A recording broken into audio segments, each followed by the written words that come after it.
That's right. Greetings, fellow armchair Imagineers. Tiki here, and I'm a glutton for punishment. And Blue Dragon 5, I apparently also am a glutton for punishment. And welcome to the 13 Reasons Why Season 4 SpoilerCast.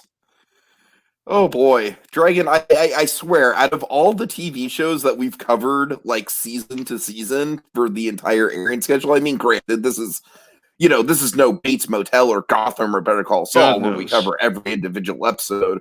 Oh, no. But out of all the TV shows that we've actually done season retrospectives on, this show is way outside of our target demographic, and it's way outside of our usual demographic as well. So, oh boy, Dragon, I just want to start things off. Let's just get down to the nitty gritty here. Season 4 is a mess. Would you agree? It ain't pretty, folks. It ain't pretty.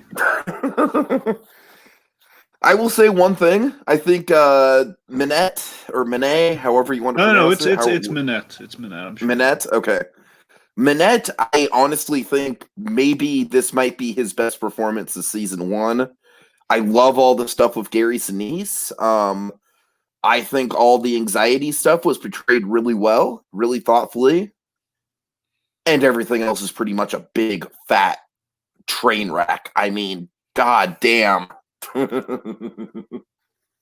So, Dragon, here's my history with 13 Reasons Why, all right? Season 1, I thought was genuinely riveting. Because I thought that season 1, it may be a little controversial in spots to be talking about those issues when they did. But I feel like in the wake of season 1, those issues have become a lot more relevant to talk about. So it was maybe a little bit boundary pushing back in the day.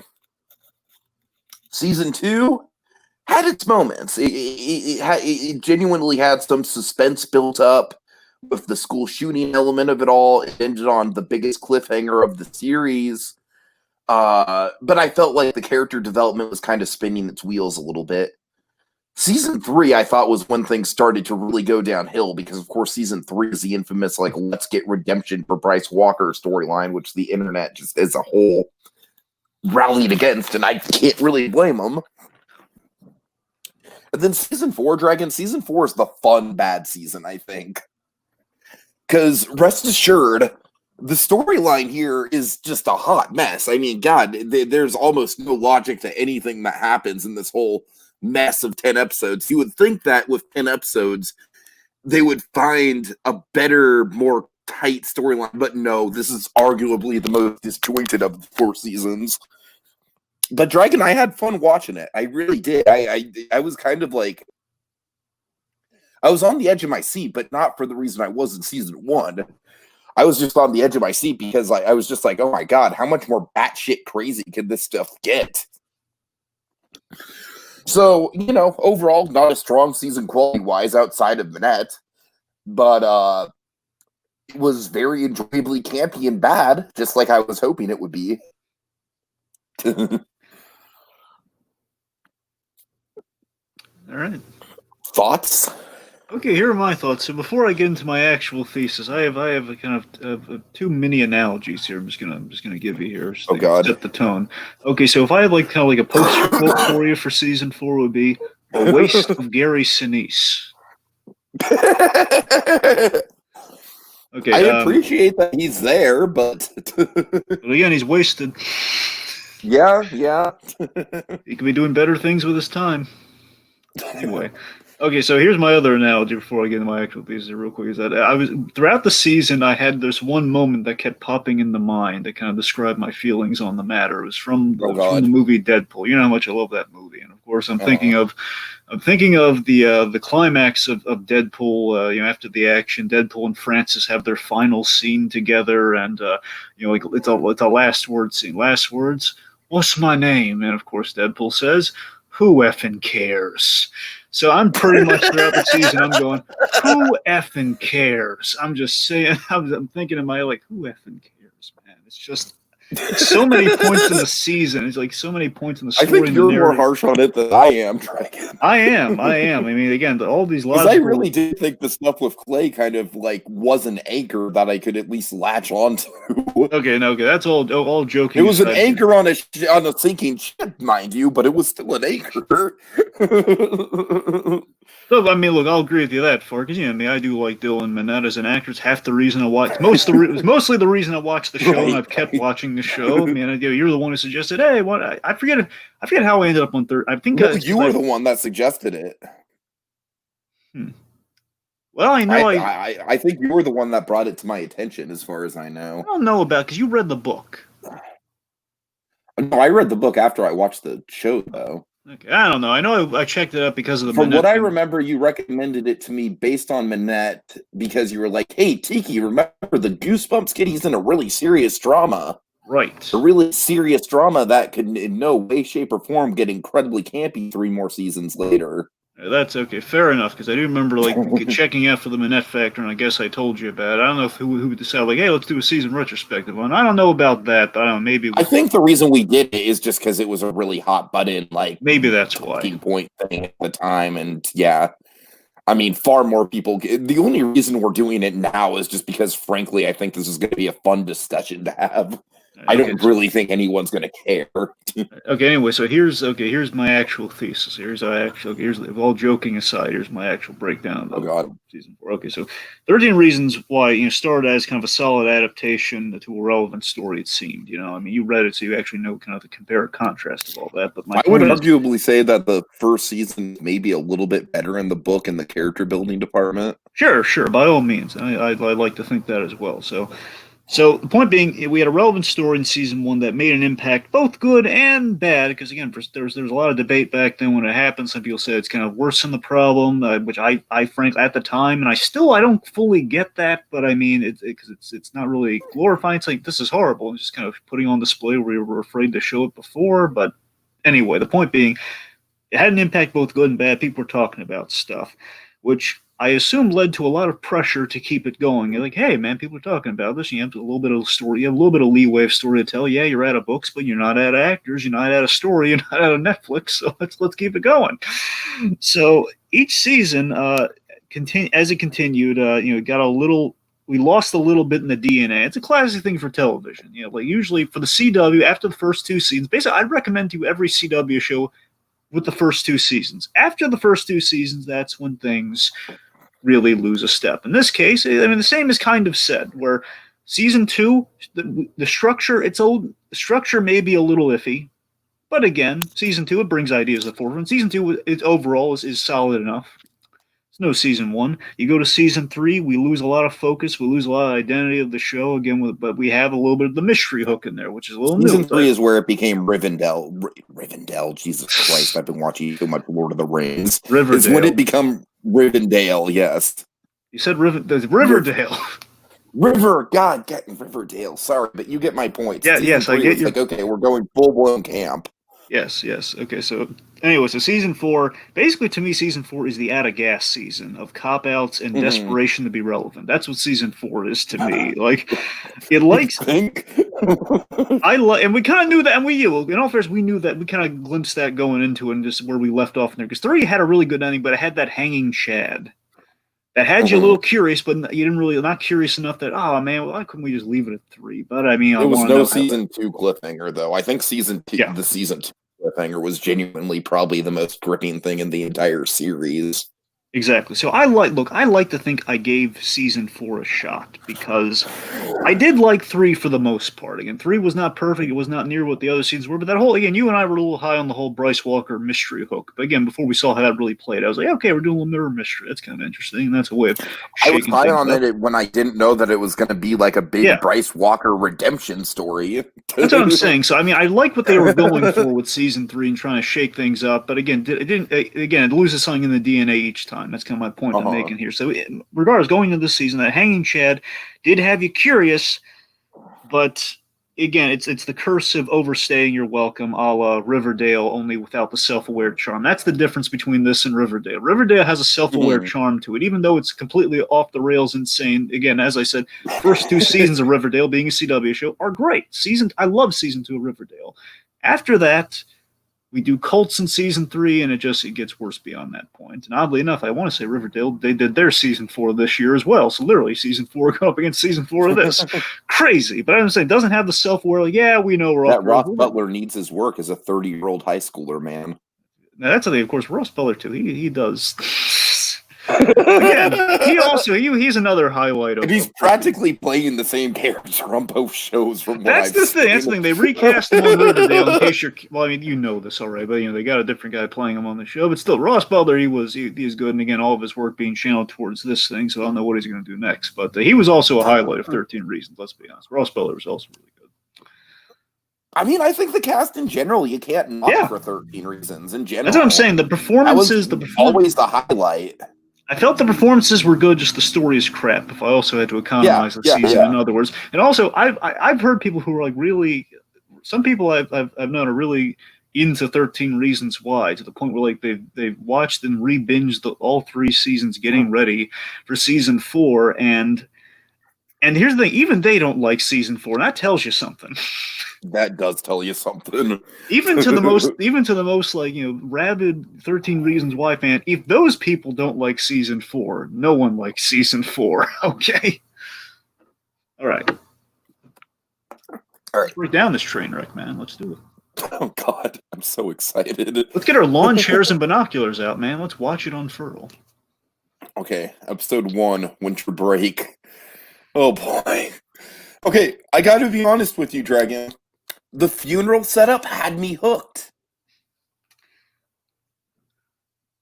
I was interested as well, but here again we have another mystery, and of course, I don't think they go nearly as far with it, and I think the ultimate reveal of exactly what it was building to is trash. We'll get there. That way, I just have this strange woman just kind of giving a speech at the start. Like, we don't know who this How lady did is. we get here? I'm saying, that's Dragon. Let's just break this down. Like, knowing who we know is in the coffin and how they got in the coffin, that really makes no sense. How did we get? Because basically, what she's suggesting is that the whole school is at fault for this person dying, when in reality it's the most like single personal struggle. Like, literally, Justin, spoiler alert, SpoilerCast, Justin died because of the time he spent apart from the school. Yeah, we might be jumping around a little. We're going to try to jump around as little as we can, folks. We will be jumping around a little bit. I don't give a fuck. I really don't. So you see what the inherent flaw is, Dragon. They're building up to some big, like, oh man, something like really like even more morally ambiguous than Bryce Walker getting killed went down. And it's like, no, not really. I mean, what went down was bad, don't get me wrong, but I know I had basically my shorthand for what this whole mystery thing was. It's just like Arrow season 4 in the middle. Their big mid-season thing with Arrow season 4 is like, who's dead, who's at the cemetery, Lost also did this. Dragon Lost in season 4 also did a who's in the coffin mystery. Something about these island shows that love their coffin mystery. Arrow, Lost, you name it. Anyway, so point being, this seems to be like a desperate move for basically a reason to hook people for 10 episodes. And here's the other thing we should talk about too before we get further into this. Again, you and I assumed we were getting 13 episodes because take a while, guess why I thought that. Title of the show, kind of like the first 3 seasons have 13 episodes, and this just goes to show they ran out of gas, man. When they do 10 episodes, when they have 10 episodes and they can't even fill 10 episodes, and the 10 episodes feel like they go on long enough too. Oh god. Okay, so yeah, after that whole insane intro, Monty's ghost, Dragon. I honestly kind of loved Monty's ghost from the point of view of just like, I cannot take this shit seriously at all, but it is amazingly campy, and I love it. This is the thing where you look at something like this, and any naysayers on the whole Hannah Baker ghost thing from season 2 is like, look at this though, look at this in comparison. No, the Hannah Baker's ghost thing is like Shakespeare compared to this. That's what I'm saying, man. At least because again, that one had substance to where like he was critiquing her for after we were casting some stones of what Hannah Baker did, which is really fair to what that whole story was. And again, that gave season 2 some teeth. Here, ooh, booga booga, ghost. I really do feel like all the Monty's ghost stuff is very, very like meme worthy, Dragon. I really do. Just oh man. I mean, there's approximately one moment with Ghost Monty in the season that I think is kind of poignant that we'll get to. But other than that, it's just a lot of just like Monty just being a snidely whiplash, like, "Ooh, Clay, you did a bad thing, and you're gonna go down, and I'm gonna haunt you." Ooh. Here's why we have a Monty. Okay, here's why we have this Monty ghost thing. Basically, the whole ghost thing running through the whole season. All the villains are dead. This is a season technically without the villain, where we're kind of saying Clay is the pseudo villain, which is weird. That's what I'm saying. Like with all the villains, all the quote unquote villains, they're all dead. Therefore, we have to make them ghosts to keep them in the show because we need something scary. And again, I felt so bad for Justin Prentice and the ridiculous shit he had to do this season. But he was happy doing it. I'm sure.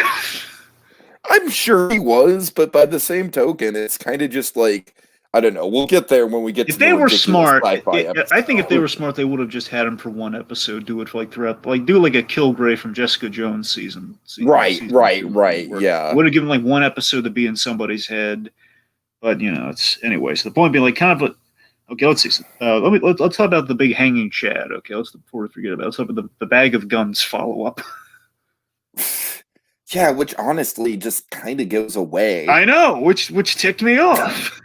Which is literally this is gonna be a big running thing in the season, Dragon. Mm-hmm. Something major is gonna happen, and then it just kind of goes away. I know we do that. There are two big examples I'm thinking of right now. I know there's more. I'm just saying. So that's what I'm saying. So we literally the reason to tune in for the season, like literally the whole reason we have another season. We address it real quickly. Hey, he's been called in. And he walks in, everything's fine. But again, he's hiding. So we write it off, and we use that as an excuse to have more secrets and more paranoia. And here's the thing.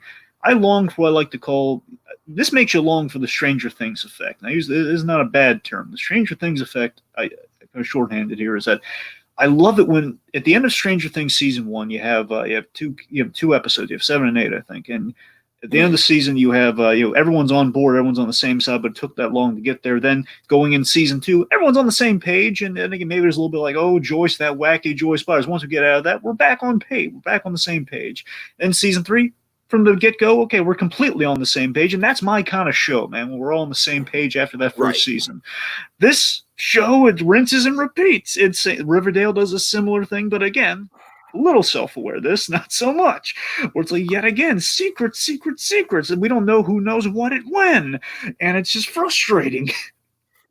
We are yet again coding Tyler and all this suspicion of cutting a deal when we don't know that he's cut a deal. We're thinking the sheriffs that he's cut a deal with the sheriffs and everything. It's this whole, it's ridiculous. Okay, and I'm just going to jump ahead really quick because I don't give a fuck. All right.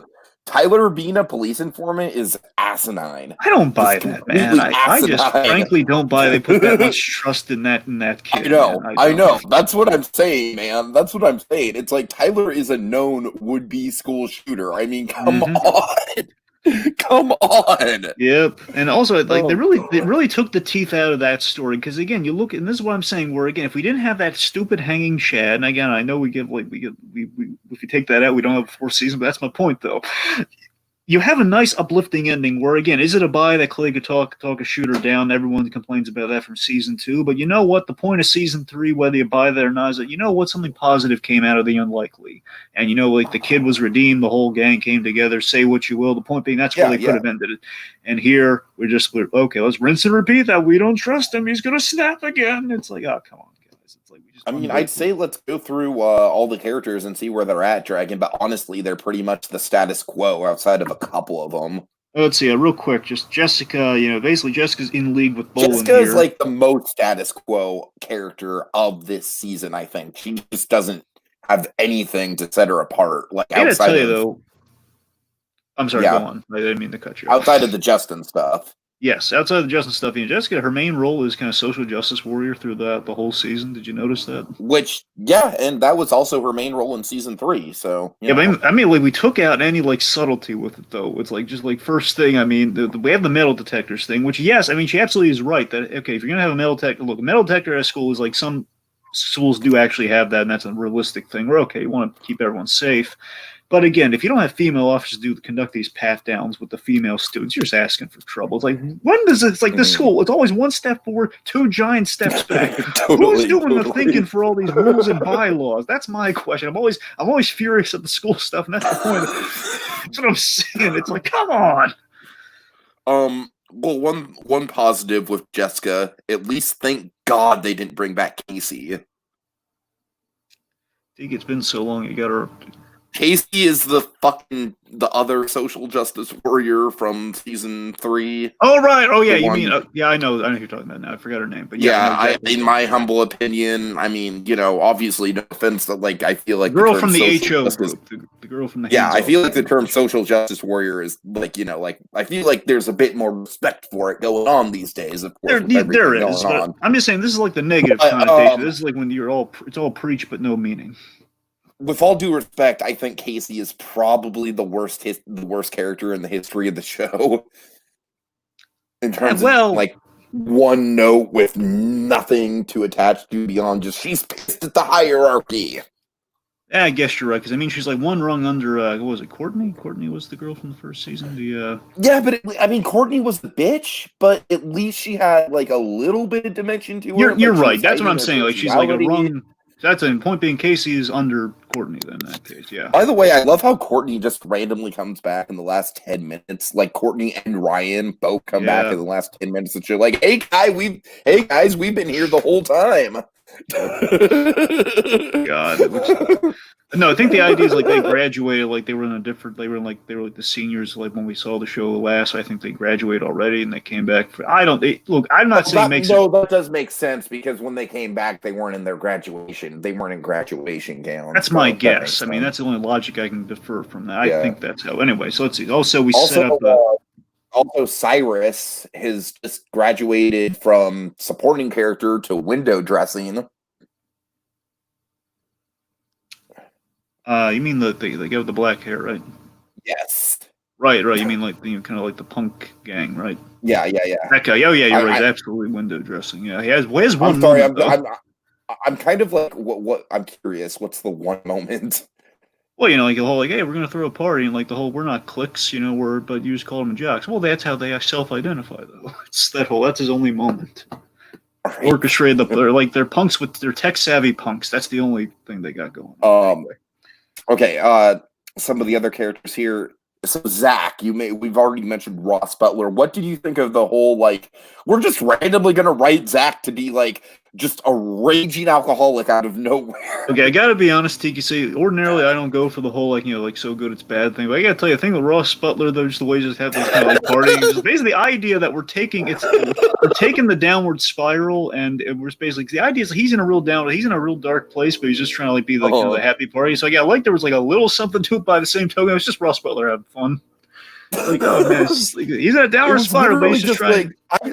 Dragon, is there a moment in this season where Zach is not drunk? Well, that's a good question. Graduation itself? Maybe. That's what I'm saying. I'd like to think he's sobered up for graduation, but I mean that's about it. I mean, pretty much, yeah. And also, I love the fact that we just got away okay, first of all, no, we'll save it for the prom. There's a lot of stuff I have to say about Zach. We got to thread this needle so we don't take too long on this season. All right, we got to. Okay. Oh God. Okay. So Diego and Winston. Yes. Both kind of pointless. They're not the role as like the dual antagonists. They're kind of the fake antagonists though, which really bugs me because again, you think okay, I'm saying Winston looks so sinister, doesn't he? He looks like man, this guy's got an axe to grind. He just remember how not Monty, but the really mean Steve kid. You know, the one.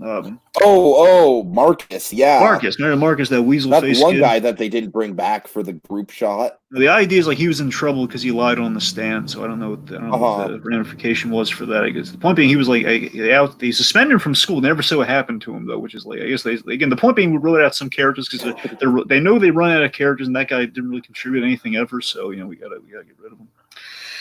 Point being, so we kind of have Winston as kind of the fill-in for that, where he looks sinister, but again, it's like, okay, well, he wasn't sinister at all. He just wants the truth. And I'm going to get to my biggest pet peeve once we get to the next episode. Okay, my whole linchpin of why I dislike the seasons, and then we'll get to the next one. But I think I can kind of guess, but go on. Oh, I know you can, buddy. Anyway.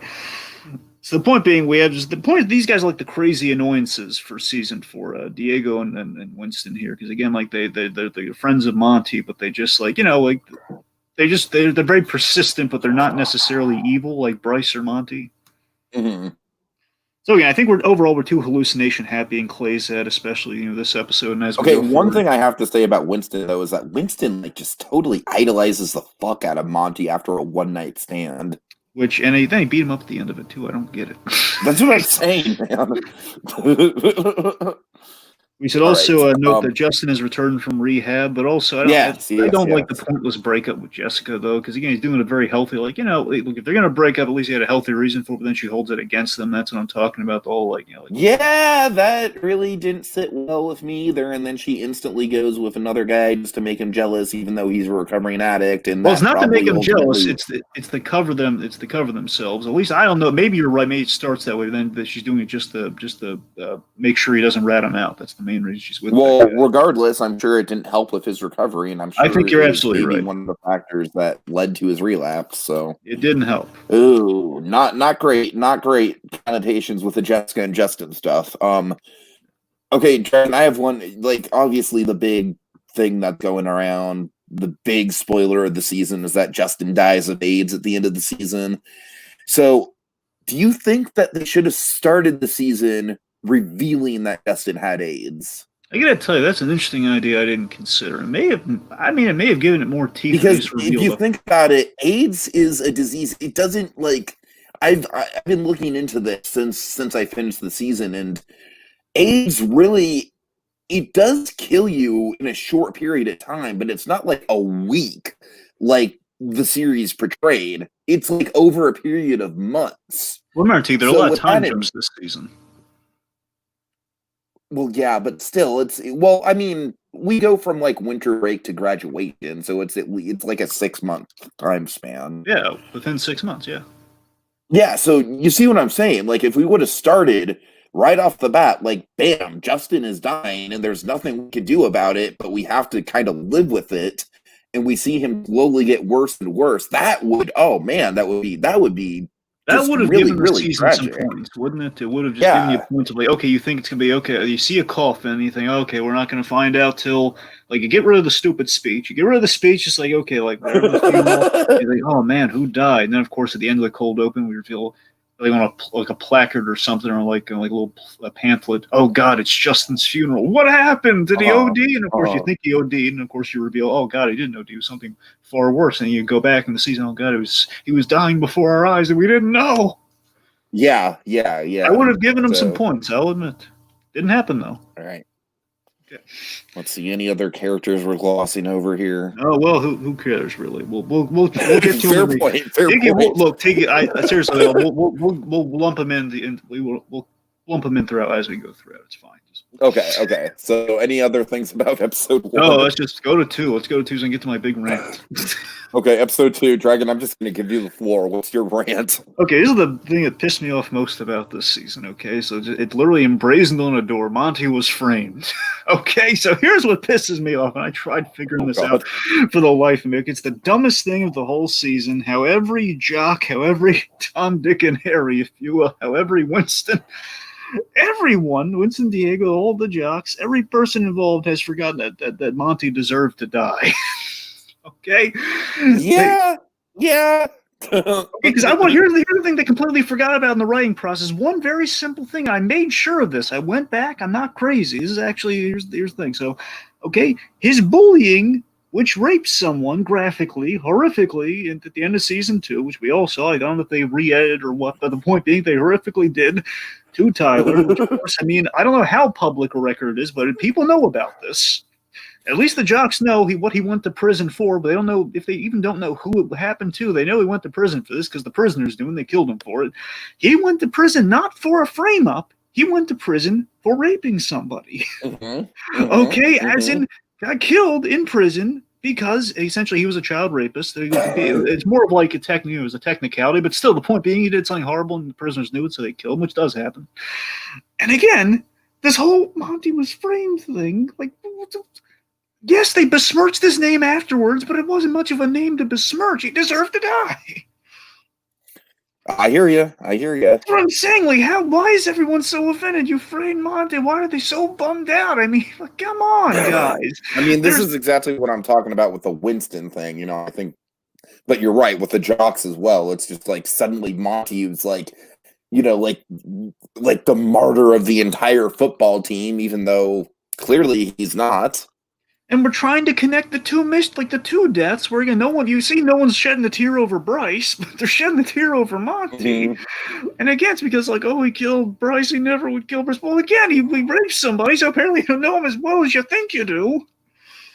You know, it's just like and here's the thing, like, we never, and here's how they could have remotely saved it, and they didn't do any of this. We never voiced his abuse that, again, like we saw at the very end of season 3, okay, his father, you know, made him feel bad, did all sorts of, you know, like probably, you know, abused him and talked down to him and basically maybe in some ways contributed to what he did. But here's the thing. We introduced a random sister who does nothing in the season. We don't use her to voice any. We don't do what we did in season 3. We don't voice like any legit. See, Clay should not have any ghost guilt or concern over what happened because, yeah, he was a horrible person. Like, we don't see his sister say, oh, he actually has nice moments. And, you know, our father really contributed to all the stuff that he did. And you made him feel bad about his sexuality and everything, which manifests itself in negative ways. Just ask old Winston over there. We didn't do any of that. No.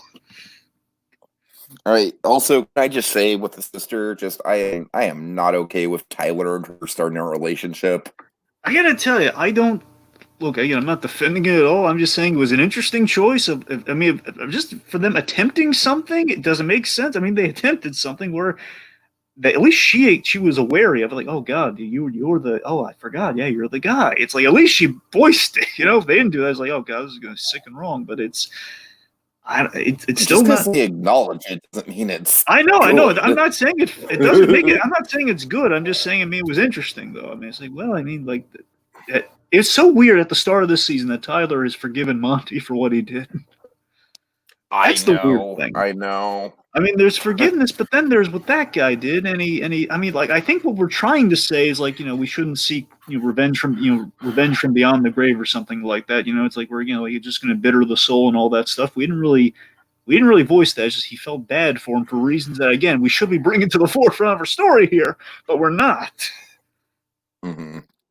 So yeah, I don't know. It's and weird. Then I don't know, just Clay ending up actually being the person who did the graffiti, like that doesn't really make a whole ton of sense either.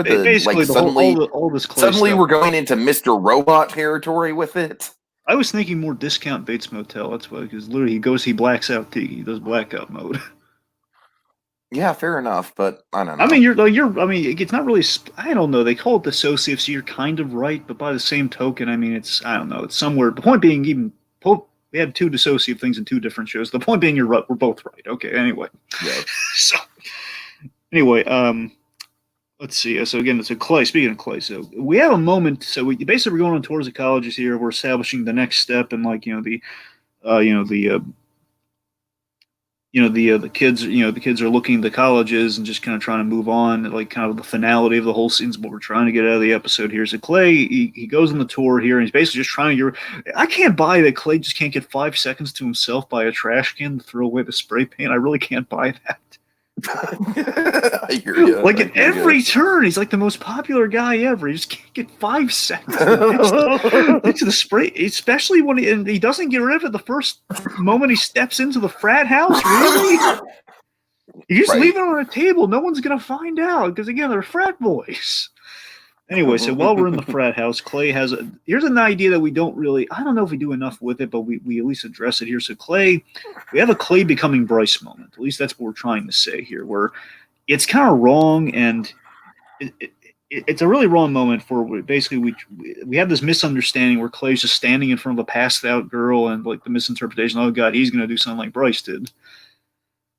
And it's like we're not using the thing where Bryce was trying to mentor Clay sexually back in the other seasons, where he was just trying to like, hey, Clay, you just need to get laid, and then all your problems be over, buddy. Like he's trying, like it was a weird thing between. We didn't really, I don't know if we paid that off quite right here. It just basically comes off that Clay's just extraordinarily bad timing and a number of misunderstandings this season, which just I don't know. It's not. It's weird. And then of course, wait, is this the one that ends with the car crash? No, that's later, Tiki. That's later. Oh, we'll get there. Oh my God, that was one of the fucking. Anyways, but we have Clay getting. I don't really have a lot to say about this one. I know there's not a lot to say. That's what I'm saying. But let's talk about Dr. Elman. Let's talk about Sinistro. So Dr. Elman, we established him in the first episode. Anything you want to say about him?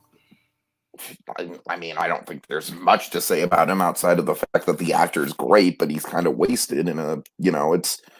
I feel like it's kind of a thankless role too. You know what I mean? It's kind of just like he's just sort of like.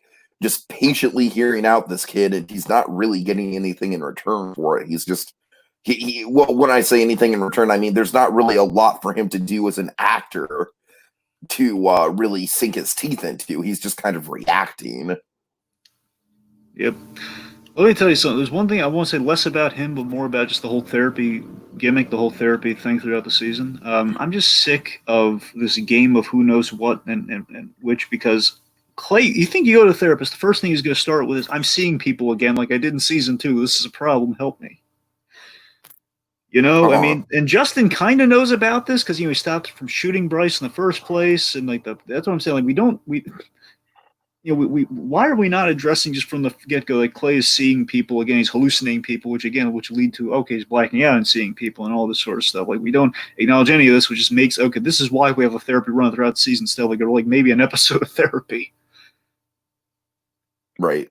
I don't know. Okay.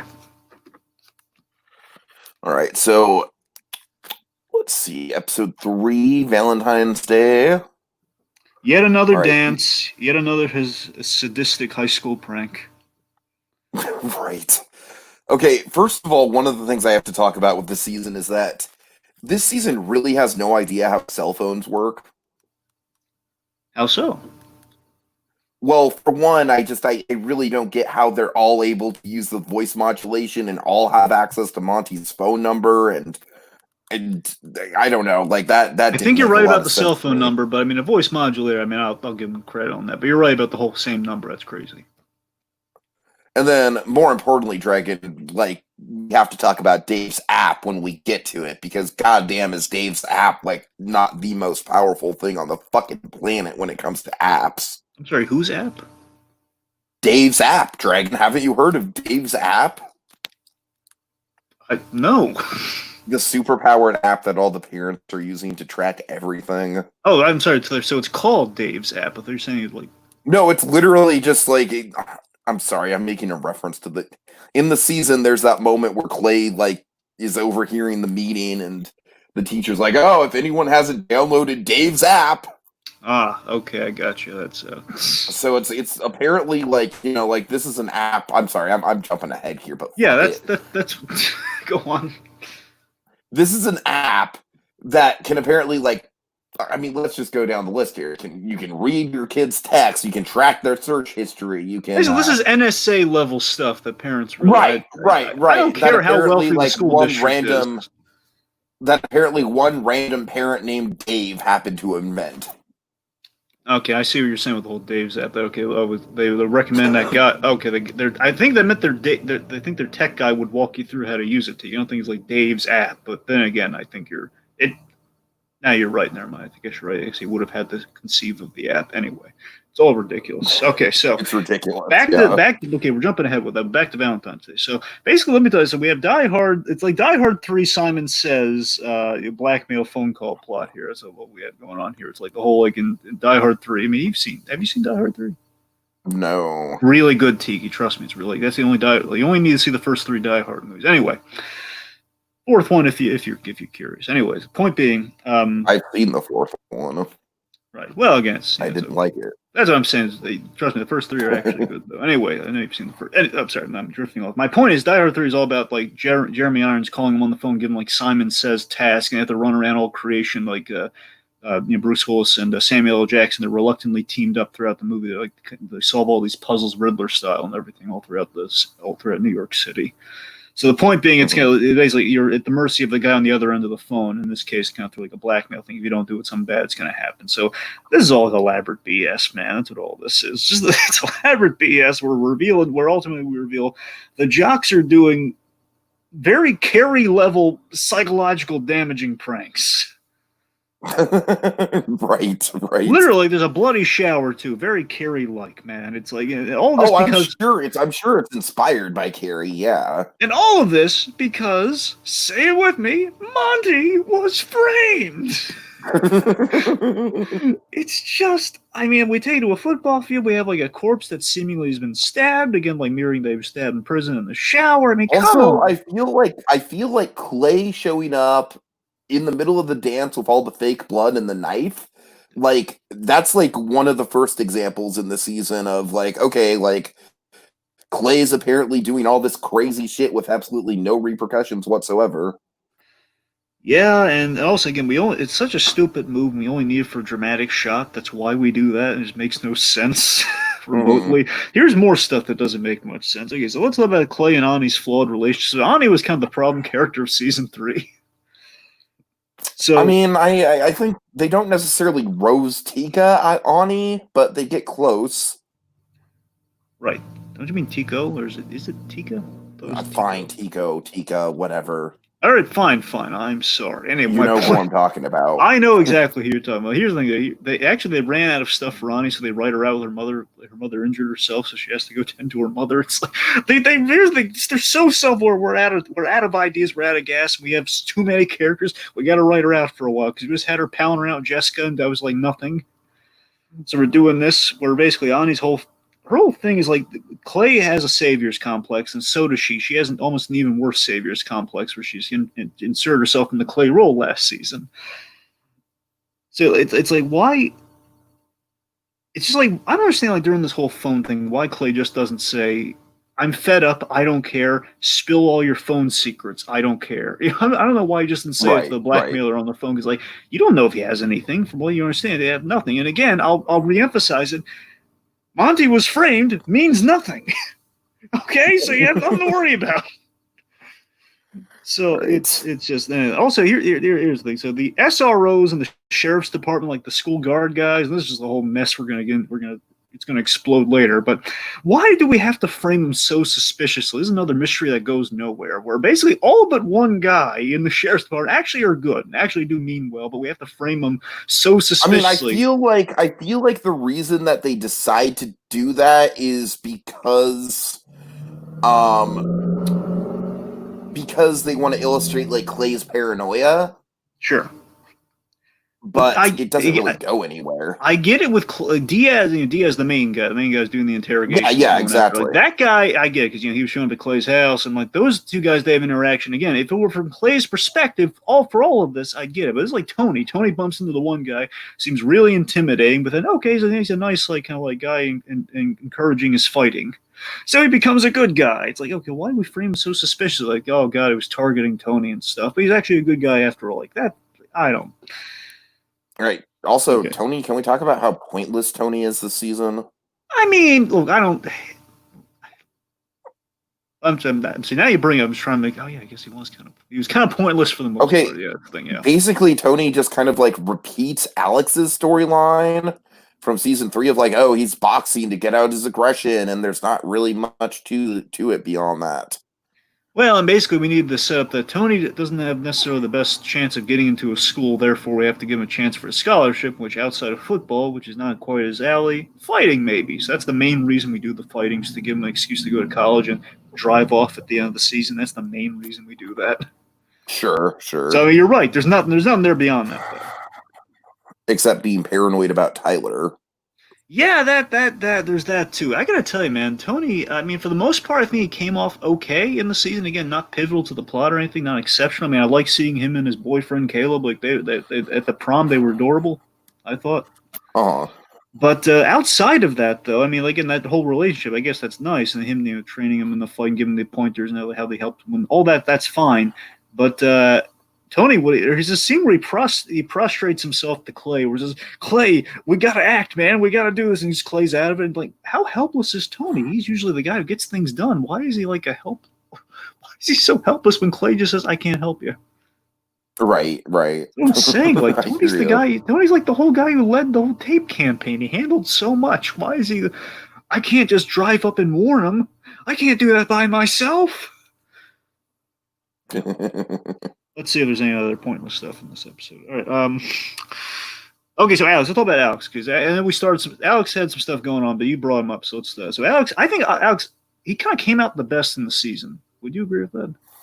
I agree, and I think he was one of the worst characters in season 3 because, like I said, he didn't really have a lot to do beyond just like, oh, he's aggro, he's getting out his aggression, Um, and honestly, I feel like the storyline of him like trying to get an erection again, I don't even remember if that was season 2 or season 3. That That was one of the was, cringiest.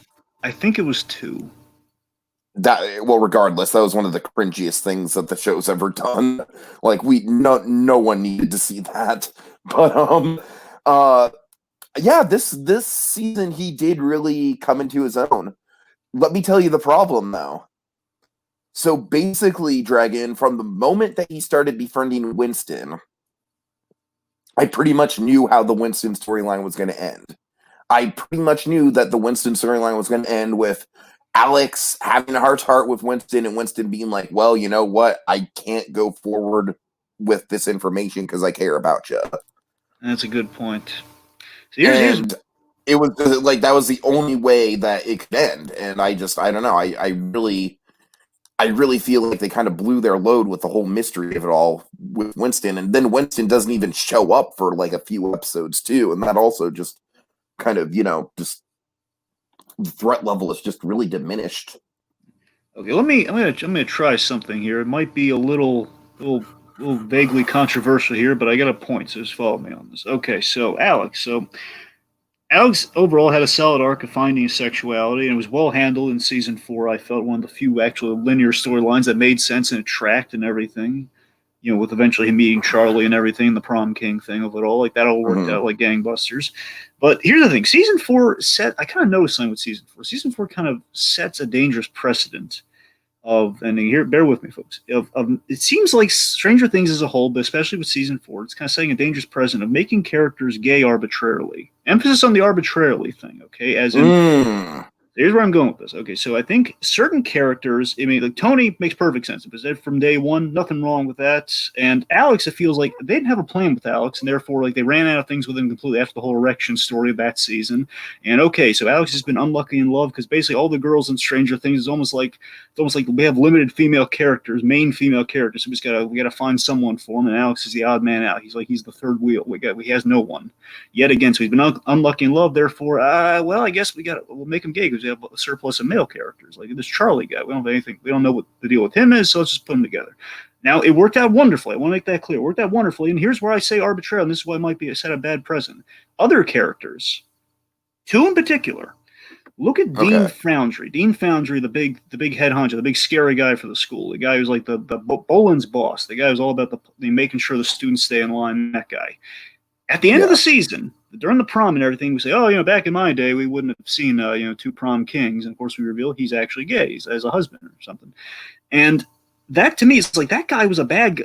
Again, well, he was antagonistic through the whole season. He was the hammer. He was always coming down. Yet we try to soften him by making him gay. It's like that's not how that works, guys. You can't just that doesn't make him not a bad guy. It doesn't make his choice. That doesn't change his actions, okay? And the same thing with Monty. Monty was a horrible character. We did something horrible at the end of season 2. They basically turned being gay into just like this noble thing in its own right when it's really... It's like we're trying to soften characters or give them dimension by adding something, giving them something special, making them different somehow, like whether it be gay or like doing something else with them or adding a layer to them where it doesn't absolve absolve the sinner more accurately. It doesn't change what their actions were. It doesn't change anything about them. But it seems like they think it does, and I think that kind of sets a bad precedence, wouldn't you say? Yeah, definitely. I kind of felt the same way, honestly. All right. Okay, let's see. And I just, frankly, I just think that a lot of it is just kind of like fishing too hard for the, for the SJW points. Yeah. Okay, I think that's all I got for this one. Okay. So let's move on to episode 4, the camping trip. Probably my least favorite episode. God, I hated this one. I think this is a lot of people's least favorite episode. This episode is such a bad idea on so many levels. It's pretty pointless. I mean, it's just like, okay, so this episode of my notes here is like pushing logic out the window completely with this episode. There's so much. Okay, so let me lay this out. So the tradition apparently for this camping trip that is known for all the students, all the juniors who became seniors at this point. So for years this has been going on. There was a camping trip where people are known to bully one poor schmo senseless until he breaks mentally or is completely terrified beyond reason. This is known, yet we send completely clueless chaperones who are parents and not even like teachers or anything. We send them to chaperone this. Like, how does this go on? How are just the parents the chaperones on a trip this infamous? That's my question to you. Yeah, it just goes to show that they really there's just way too much shit going down at this school to really be okay, and I don't know, just logistically, it just makes no sense. Like overall, this episode suffers from compounding plot holes. Like, why does Clay walk into a trap like this? Where Jessica even says, "Oh man, you don't want to go on this trip, man. They're gonna target you." It's just gonna be this whole thing where Clay is the mark here. He's walking into a bear trap literally here. Why is Jessica stomaching a guy like Diego who clearly put Clay through the 7th circle of hell? Clay goes to the 7th circle of hell this season. Diego ain't helping. Also, Dragon, I want to just point one thing out where you mentioned in my message to me, you mentioned the titles. Oh yeah, and so you're right. They do pretty much just give up. I think what they were going for is like, oh, all the titles are like stuff that you experience on a senior year. Like the college tour and the graduation, but I don't know. It doesn't track throughout the whole thing, though. That's the thing. I think you're half right, Tiggy. It's just the fact you look at the other seasons, they give like a fancy, flowery title, like okay, here's something symbolic about the episode, or what kind of relates to maybe like a quote from Hannah Baker's. Well, I mean, like first season's all like side A, side B, and this tape, that tape. That makes sense. That tracks. It's perfectly fine. But then we get to like the second season or the third season where we give like a flowery meaning to like the title, and then of course you get to this season where we're just we don't have tapes anymore, so let's just say it's the one where this happens and that happens. Like Winter Break is the vaguest one, okay, because it's kind of set around Christmas. That's the vaguest one. Everything else is like, okay, it's Valentine's Day, which means a dance. It's the senior trip. It's the house party. It's this. It's that. It's all that. Let's see. Just to fire through some of these here. Let's see. So Zach, of course. I've always loved Zach and Alex's relationship and their dynamic there, and that was really nice. Like we had a really mature moment where Alex kisses Zach, and then Zach breaks it to him really delicately because he is friends with the guy. There's, hey, no, Alex, I love you, man, but not in that way. And they moved on from it. That was really adult. That was really grown up, and that was a nice moment. That was probably the best Zach moment in the whole season. Yeah. Let's see. So, point like here, Zach again still seems to be kind of a good-hearted character. Definitely going through something because again, he basically blames himself for this. This is how you actually do like a guilt thing here versus like this whole Monty affair where he felt guilty for Bryce because again he beat him to a point where he was killed by the next guy. So he does blame himself for that. But again, right. Bryce did ruin his life by as he sees in high school terms. Here he broke his knee and couldn't allow him to play, and essentially Alex murdered him to save his buddy Zach, which is kind of nice. And again, these two characters is really they've always been one of the best pairings in the show, honestly. Yeah. Erection scene or no, they had a really good dynamic. Okay, let's see. Okay, so how do you feel about Jessica getting a ghost of Bryce? I think it honestly makes sense, and I think that the season would have been a lot stronger if Jessica's Bryce ghost would have been the only ghost. Mm-hmm. That makes sense. Because I really do think, like, out of all the characters who would be haunted by one character in particular, Jessica, after Bryce's death, would be the one. It was a bad idea to triple down on the ghost because Alex sees Bryce, Jessica sees Bryce, and then of course Clay sees Okay, Bryce. Alex really doesn't need to see Bryce, first of all. To be fair, he did kill him though, but you're right. I hear you though. No, I know, but the fact that, first of all, you have to admit that the fact that Alex is the one who murdered Bryce has always been one of the most just like really, like after all that buildup, that that was the one that you went with. Yeah, it's fully. Okay, you're not wrong. You're not wrong at all on that.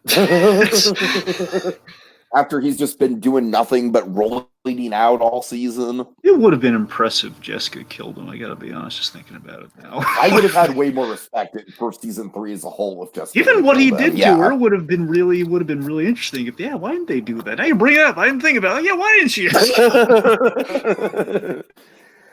It would have given a lot more dimension to her character as a whole. To tell you, it would have, but maybe it was like a redemptive thing they were worrying about. I don't know. The point is, you had the right idea there, Tiki. I don't know what they were thinking. All right. So again, also the senior prank show. We're kidnapping and leaving people to die as a prank again. How are these high school kids? My whole problem with this senior prank is it really bears no consequence to anything. Yeah, and I don't get how these chaperones are not checking the little scavenger hunt list before they're sending them out with everybody. You're saying because these kids. The plot says so, Dragon. I know, that's what I'm saying. It's ridiculous. Oh God. All right. Anyway, so let's. And here's the thing. I feel bad for Clay's parents because Clay's parents, I think they smarten up by the second half of the season, but this first half, especially his poor mother, they're so hapless and stupid in this first half. Mm-hmm. Like, hey, who wants the talking shell? It's like, oh, come on, man. You're better than this, man. Boy. You're a lawyer, darn it. Okay. Yeah. All right, that's all I guess. It's all terrible. Right.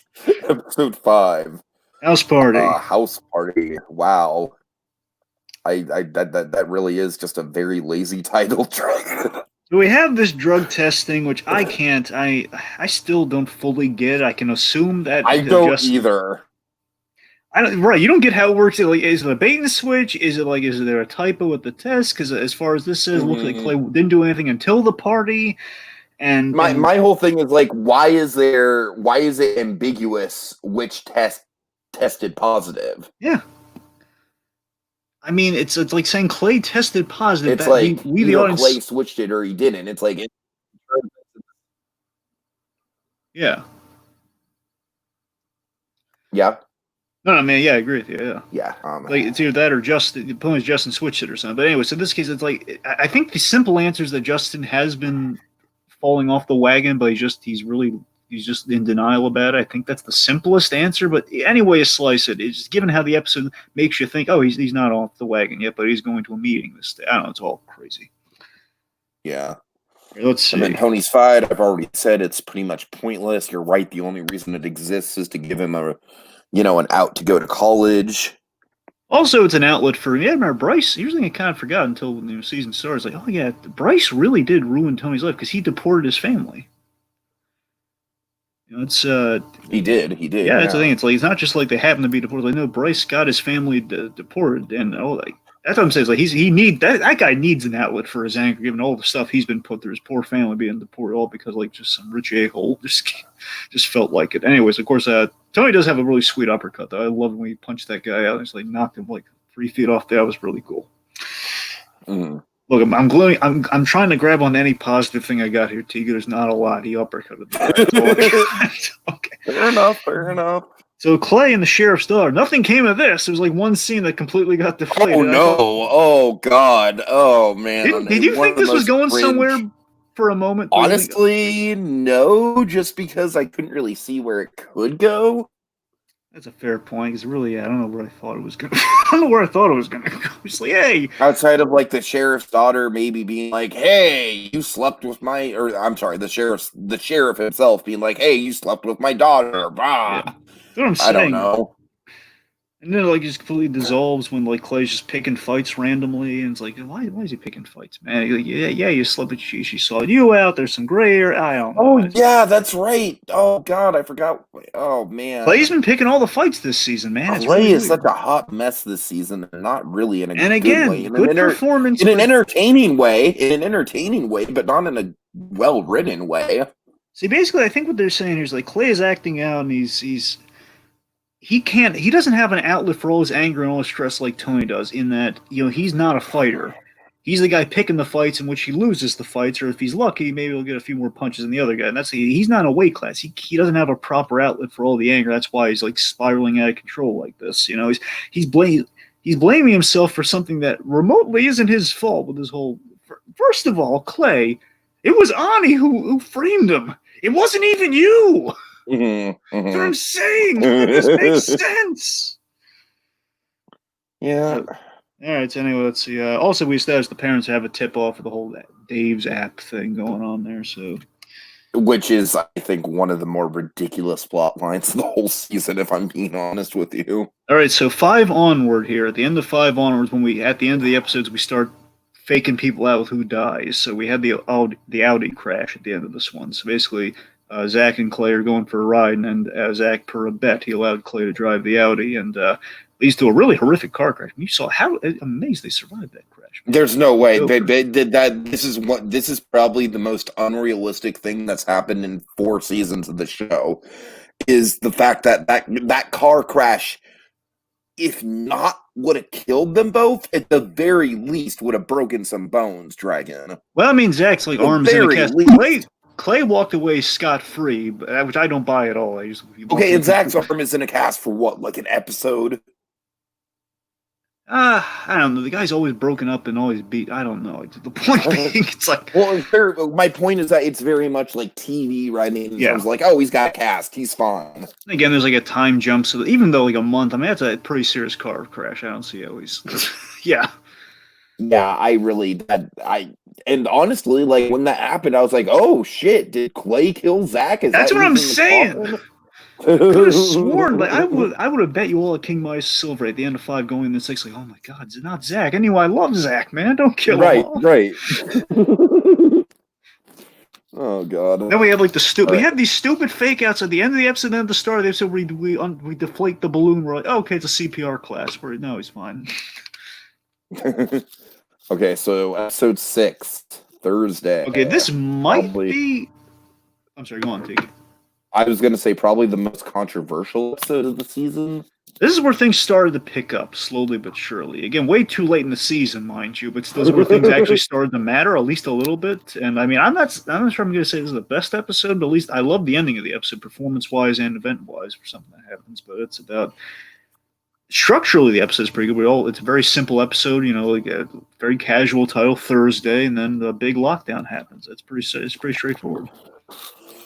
Yeah, I think this is a really good bottle episode for Clay's anxiety. I think the only stupid thing about it is the ghosts of Bryce and Monty talking to Clay. I gotta admit, of all the ridiculous ghost scenes, again, it's a so bad it's good sort of thing. I gotta admit, that's a fun idea. Just all 3 of them go under the desk and just tormenting Clay. Again, logically.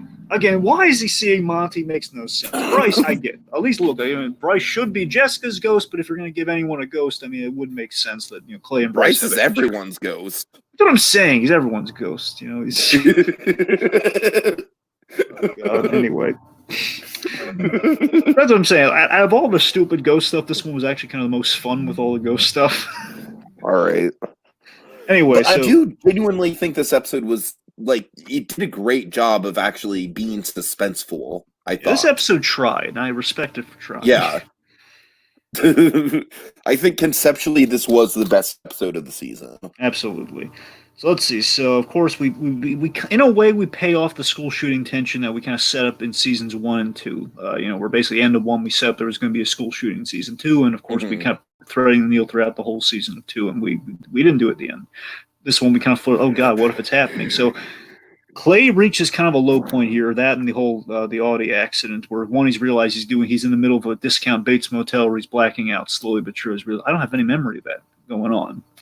So he's kind of slowly inching towards the realization. We have Dean Foundry yet again before the thing goes off here. Dean Foundry again, just what a prick, this guy. Who was like, "Hey Clay, what time did you come to school? I don't know, 9:30, 9:47. How do you know that? I'm not going to tell you." It's like, come on.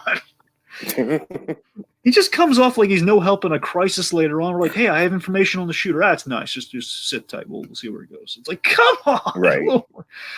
Anyways, that point being, Code Red happens. I like how we separate and divvy up everyone in the cast. Like, everyone's kind of paired up and they're all kind of separated. Clay all by his lonesome. So that's a really smart call in the episode. We're splitting everyone up. And of course, none of them can find Tyler in the midst of a school shooting. That's a really good idea. So, yeah, I don't really just pretty, it's just a pretty standard bottle episode. Doesn't really have a huge effect on the rest of the season outside of the ending.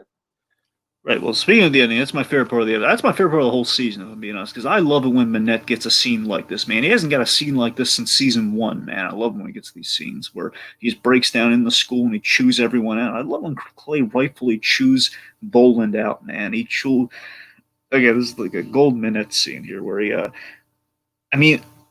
here's the thing. I just love this. I love the escalation that.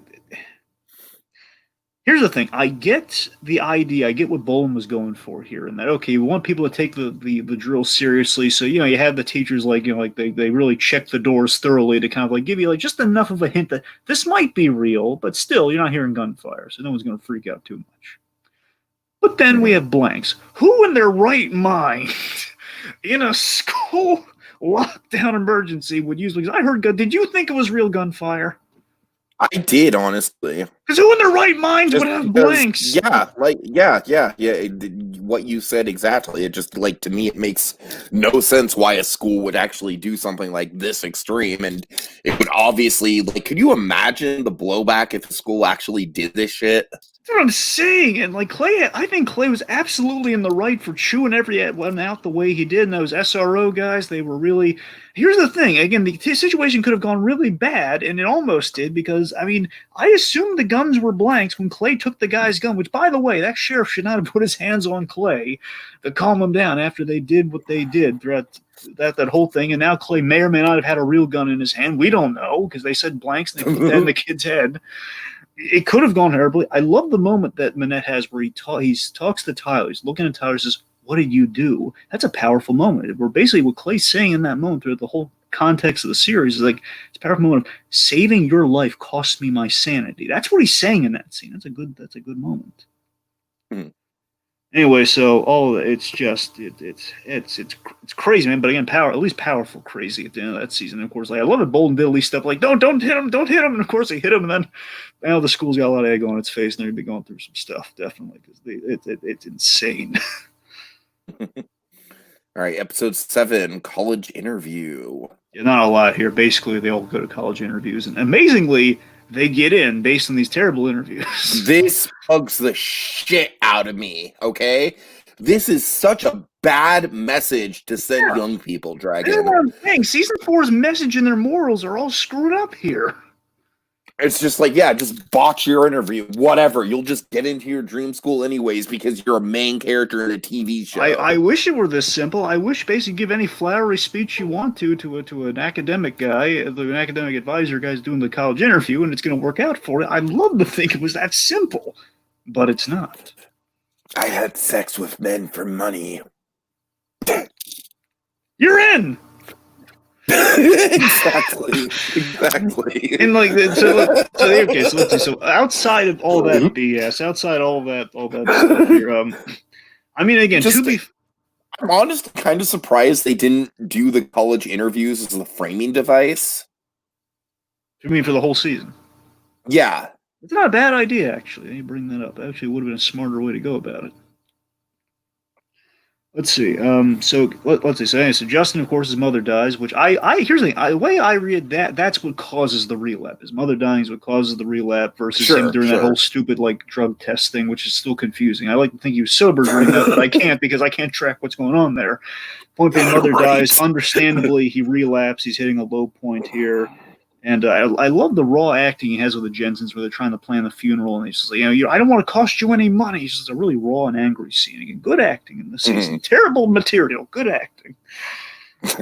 Clay's on a psychiatric hold, which looks like a nightmare. Okay, Clay shitting the bed is maybe one of the most cringy things that's ever happened on the show. It is. I mean, again, amazing. Really need him to shit the bed. Couldn't he just like piss himself? Like that still wouldn't have been very dignified, but it would have been a little bit more dignified. Just to show you the writing here, his father later on says that he wet the bed. And I sure hope he cleaned himself up before changing. Well, I mean, he did run the shower. I hope so too. That's gross. I swear to you, when he was having that scene with Ani, I was in my head just for a little tiny thought in the back.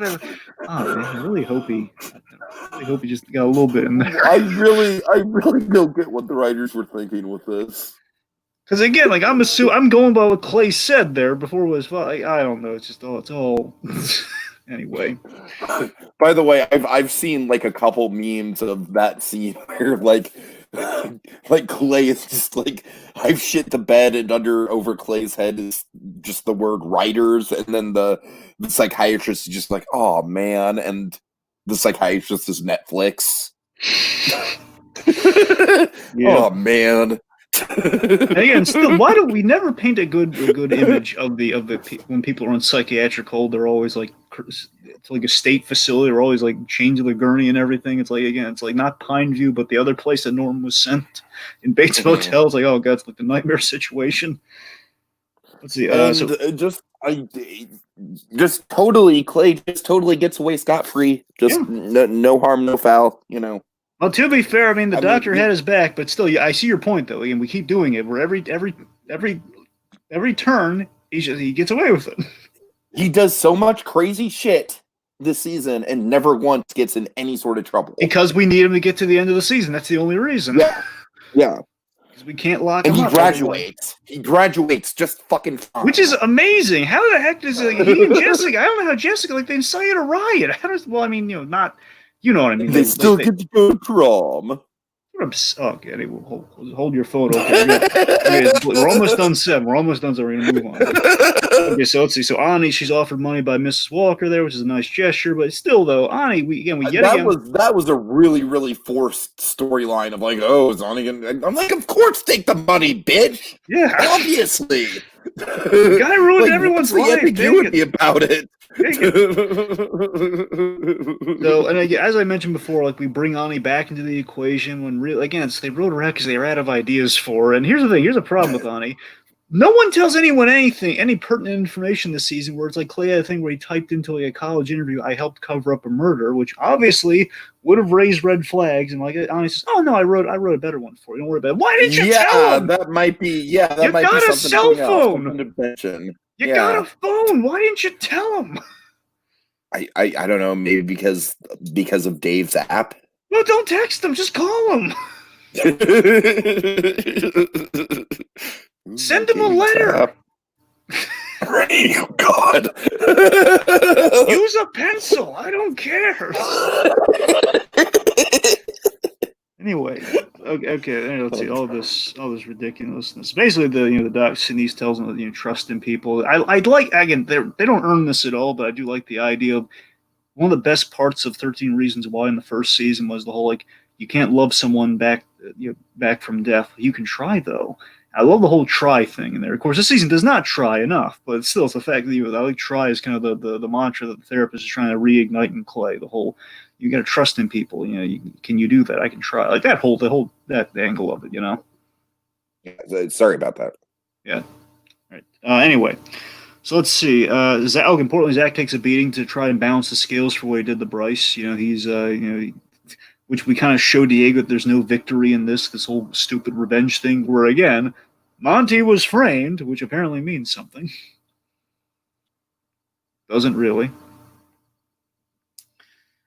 Let's see. Okay, big one. Big fake out death. Tyler, we shot him. In quotes. Yeah, this was ridiculous. I mean, Dragon, I genuinely hope that they're not actually doing these kinds of exercises in high school. What do you mean by that? Do you mean like the treating the bullet wound exercises. Oh yeah, you're right. Yeah, oh god, that is hard. That's hard. Yeah, you think about that. You're right. I hope I genuinely like. I pray for our youth if it's come to that. Good God, yeah, you're right. That is horrifying. All right, so God. Anyway, so that anyways, Tyler here is we reveal that he's been an inside man apparently when Clay and Turner in the wrong place, wrong What time. the fuck does that even mean? Like, really, what the fuck does that even mean? Again, here's the thing. He was caught several times. He's not good at this. He's seen him go off with the sheriff. Yeah. Okay, I don't understand how Tyler is not understanding they don't trust him because one almost shot the place up. Two, again, when you yourself are worried about being caught, you could give him a little inkling that, hey guys, we're okay. I can't tell you, but we're okay. Or I don't know, maybe write it down instead of I don't know. It's just dumb. And Stendhal's in your corner. Why can't you intimate, hey, our guy on the inside has covered for me or something? Right. Okay, anyways, then we get to episode 8. Episode 8, which has like one of the most bonkers cold opens I've ever seen in any show. I found out what this is on the rewatch, by the way. It's still dumb. Okay. Well, I mean, I think I know what it is. It's pretty much like the fanfic that Ani and Clay were writing in season 3, right? Yeah, alien robot killers. Yeah, you're right. Yeah. That's what I knew. Yeah, I was saying when I watched it the first time, I completely forgot about that. I was like, what is happening right now? I mean, it's just I don't really understand. Like, did they think it was like a cool artistic choice? That's what I'm saying. I'm thinking, like, how? I mean, we'll see Tyler bleeding out on the table in the fantasy, and that's a big middle finger to all these like fake outs with the deaths and everything. Come on, man! There was a gun. You ended the episode with a gunshot off screen, and it could have. It's stupid. Yeah, and then I just Cyborg Bryce is just like, what the fuck are they thinking? I'm just throwing my hands up right now to I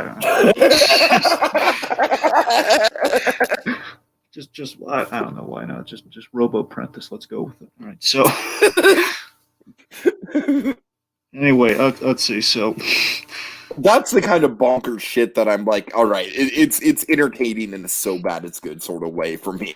Okay, so then now we get into the whole Dave Zapp of it all here. So we revealed this crazy wiretap conspiracy with the PTA here, where again it's like we get to like there's a message about a trust and privacy matter. Where again, I mean, there's one thing about making a statement about this, but it's not an NSA post 9/11 movie here. It's not a post 9/11 show. Well, I mean, I know it's post 9/11, but I mean, we're not talking about wiretaps and conspiracies in a high school show. At least we shouldn't be. Right. I mean, like I know there's like privacy and keeping tabs. I mean, I guess it's somewhat of a relevant topic, but again, when we don't have the technology to do this, how do we make it relevant? Yep. And of course, I love Clay's parents. This is where they actually step up, where his father calls out, "What do you call a successful active shooter drill? You gave my son a panic attack and knocked him out and put him to sleep." I did like that moment. Yeah. That was great. I was going to call major BS if that line went uninterrupted, where he's saying, "I made a successful active shooter drill." Like, are you out of your effing mind? Successful in terms of just traumatizing your students, maybe, if that was your goal. Oh, God. Anyway, so the point being, by the way, I would think that traumatizing your students would just mentally make them less prepared to deal with something, honestly, because they're all just like so on edge, So, okay, this is where I think this is gonna be a little dicey for us here. I'm gonna try it. Okay, I'm just gonna go for it. Oh God! So we kind of stumbled onto relevancy with an incited riot. Okay. But again, they stumbled onto it, though. They had no plan for this. They stumbled onto it. So first of all, I just want to acknowledge, obviously, So You Want to Be an Imagineer supports Black Lives Matter and everything like that, obviously. But if this is not the most insane, serendipitous, dumb fucking luck I have ever seen, it's baffling how fucking lucky they got with this. I mean, did you have it too when it was happening? It was like, are they? Yes, of course I had it. It's hard not to have it. it's literally just people standing up to a violent police regime that's systematically based on racism. How can you not see the current day implications of that? And again, why is this happening in a high school show, man? Why are we doing this here?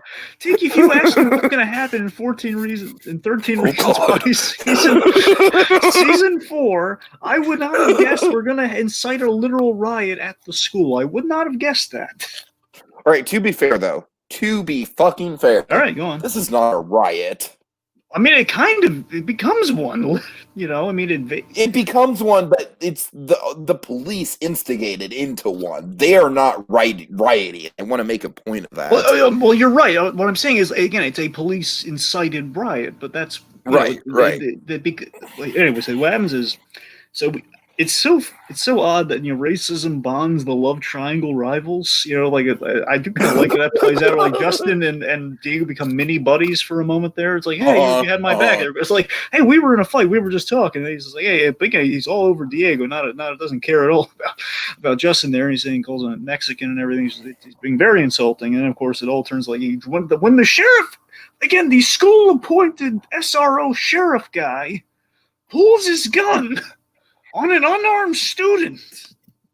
Yeah. An unarmed student that he knows for a fact is unarmed.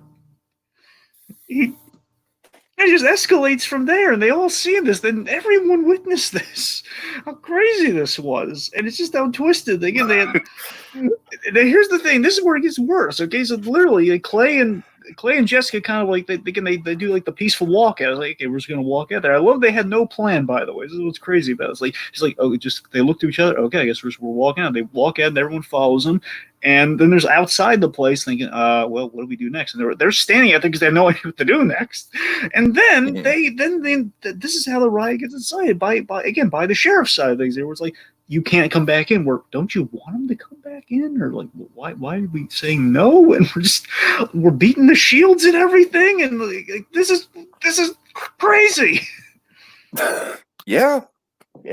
That's what I'm saying. Then we had at the end of the episode, we have like the reveal that Clay is like a half-baked Bates Motel blackout thing going on here, where he's been blacking out all these crimes that have been happening, like the vandalism, and apparently taken. I have no idea how they caught him on the axe thing because he's wearing a mask. They have no reason to suspect he did the axe thing to the security cameras. I have no idea how. Anyway, it's all pointless. All right. Then we completely sidestep it, though. We completely sidestep it, so we don't address any of how we got out of everything, though, like all the other crazy shit that Clay does. And then we start 9, and we did another fake out of a death where we thought via rioting and just the sheriff just kind of beating the crap out of the students. We thought they may have accidentally killed poor old Charlie boy, and we revealed, oh, Charlie, oh, he's okay, he's in bed. Oh my God, I forgot about that. Wow. Yeah, remember? Yeah, They really do milk all the fake deaths. Every episode but the last one.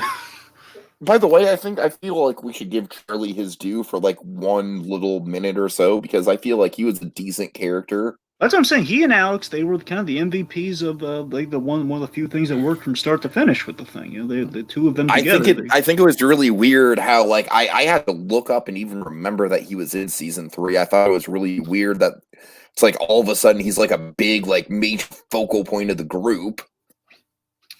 Tiki, I'm going to be honest with you. I completely forgot about him when the season started. I just like, okay, I assume he was in season 3. He was like it's like the Diego guy. I assume Diego was there too. Just like we brought him to the forefront. No, Diego was not in season 3. This guy was in season 3.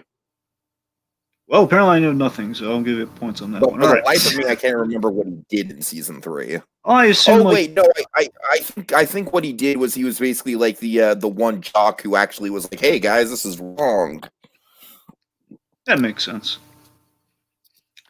All right. I like that he baked, by the way. I just want to get that in there too. Actually, I had a stupid theory. I had no way of proving it. Again, with the whole fake drug testing, my assumption was you're gonna love this. My assumption was Clay ate one of his pot cookies, and that's how that happened. That was my guess.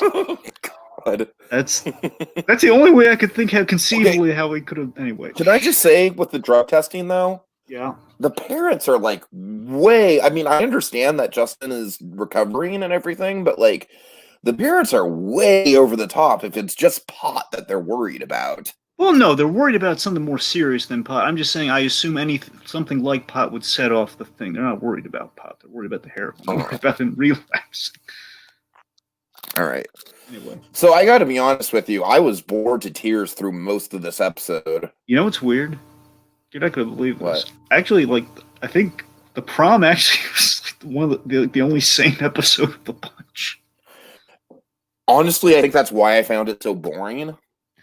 I mean, I thought it was the most for all this season, oh, please make sense. Will any of this make sense? And hey, the prom, it actually makes sense. Okay, it doesn't make sense to me though, Dragon, because of all the crazy shit leading up to it. Just the basic principle of the episode, the basic thing that this episode is founded on, which is them getting together and convincing their parents to put on the prom. No, I'm sorry. After all the crazy shit that went down in episode 8, there's just no way. There's no feasible way. Okay, now I'll give you absolute points there too. You're absolutely right, and then logically, after all of that, they shouldn't be allowed in the school period, or the school should be shut down, or something should. Right, I don't know how that works. I'm just saying, accepting the crazy mulligan there. It's okay, so they're back in the school, and I guess their quote unquote punishment is no prom after all that. And that goes away after 10 minutes of screen time. And honestly, remember, all of this happens because, again, there's that Foundry prick guy we try to redeem. He challenges Jessica oh yeah, there's no problem. She says, oh yeah, we're having a problem. It's did you have to go to the mat with her on it? You couldn't just you had to inspire her, didn't you? You just had to be Mr. Tough Guy in that scene, did you? Mr. I know when people come to school on time. Right. I mean, look, honestly, I think there were some earned nice moments here, and basically, the only things that just kind of played, again, Alex and Charlie being the MVPs of the whole episode, how they earned the crowns, they were, the couple of the whole bunch, even Tony and his guy, they had a nice time. Clay dancing with his mother was a nice moment. I will say that Winston dancing with Monty's ghost was the one time that I took Monty's ghost seriously. Yeah. Because I thought there was some really poignant stuff there in the conversation they had about, hiding your sexuality and coming from an abusive home and, not being who you actually feel like you are. And I that was honestly probably the most humanizing moment they ever gave Monty in the whole show, I think. And again, far too late in the game. Oh yeah, I'm not denying that. Penultimate episode, what do you say? Let's just get it in there. God, anyway, let's see. So then, of course, big moment. We have this. Also, there's a really haunting moment with Zach too. Zach, he almost his escort girlfriend. Oh God. Okay. Yeah. Thank you. Oh my God. We have to get to Zach. Oh Jesus Christ. To me, this is one of the major. Dragon. All the drinking and stuff. That's fine because that's just him coping. All right. Him bringing a hooker to prom is fine because it's just oh Zach, that's crazy. Him almost raping the hooker is not fine. And there's no way that it's character assassination. It is. I mean, I think their logic, I'm not saying, again, I'm using logic in a loose sense here, so just go with me, is that I think it's Zach again, he's continually hit a low point where, he just doesn't care what happens to him, and before that, he was beating the crap beat out of him, so he literally he's lost it, and again, I think this is a sobering moment for him getting into the last episode, where he sobers up after he's caught in this moment. I mean, I guess, but I just think this is a bridge too far, because it's Dragon, he had his pants unbuckled, he was gonna go for it. Here's the thing, Tiki, again, I'm not abdicating this at all, I'm just saying, I think his logic was that, again, it was an escort, he did pay, which, again, does not justify what he's doing. I think that's his drunken logic. Again, I think it's the difference between this and someone like Bryce is that Bryce is doing it very intentionally, where he isn't doing it intentionally, but it's still not right, though. You're right, dude. It's still messed up. It gives the whole storyline of Zach, to me, unfortunately, an uncomfortable connotation around it. Yeah. And I think that's a shame. Yeah. Because I do think that Zach, to say that Zach's drunken antics are one of the more grounded elements of the season is kind of fucking ridiculous, but that's where we are, folks. It is. That's where we are. That's where we're at. I don't know. I thought that was a little bit of a bridge too far for me personally. I think it is off. I think it was again. I think it was just ill-timed, Teague. I think if they wanted to say something about it, they just waited till the penultimate, which is a mistake. Same thing with the Monty thing. We're having these ideas way too late in the game. We can't do anything with them. Yeah.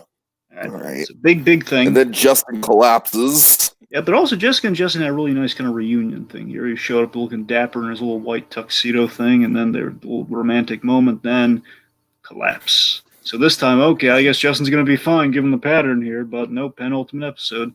Justin's a goner. Moving on to 10. All right, episode 10, graduation. First of all, Jesus Christ, this is a long episode. I know, an hour and a half. It was a mistake. This episode's too jam-packed, man. They jammed everything in the last one.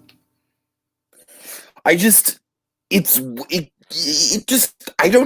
the thing, Dragon, I don't even think there's that much substance to the episode, though. Not at all. So, when you say jam-packed, I don't really even agree with you. I think it's padded. It's very padded. You're right about that. It's padded, but I guess it's overstuffed than jam-packed. How's that sound? All right. So, I will give credit where credit's due. Even though, like I said, I think the depiction of AIDS is, it's much more accelerated than it would be in real life. I think what they're saying is he's had it for a long time, but he just didn't show any symptoms, which still doesn't work. I don't know. Maybe that still doesn't make any sense. I know. I'm with you. Show symptoms for months, but it's genuinely heartbreaking stuff, though. Would you agree? In spite of everything, it is genuinely kind of heartbreaking to watch. This is what I'm saying. Towards the second half, but especially towards the very 9 and 10, they are going for something there. Again, 10 is overly padded, but the severity that grounds it with Justin is when we're actually finding what the show should have been about. Mm-hmm. What the season should have been about. I said, I think the season would have been probably redeemed if the whole season would have been about Justin's struggle with this. It's in terms with the inevitable. I like the idea that his past, just as he put the past behind him, the past caught up with him in that moment. He's looking to Jessica, he's looking to the future, everything was going great. His mother, a huge symbol of his past, had died off. He was moving forward, and he got also with the whole acceptance and rejection thing. Probably should have mentioned this. They're all getting accepted in the college as part of the whole BS, all the interviews that didn't bomb.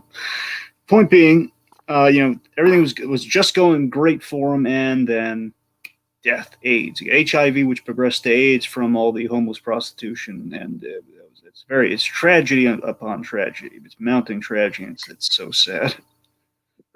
The one thing I would take away from this whole bit in the episode is I really didn't think the cliche Zach not being able to go into the hospital room, but then ultimately going into the hospital room, we didn't need that.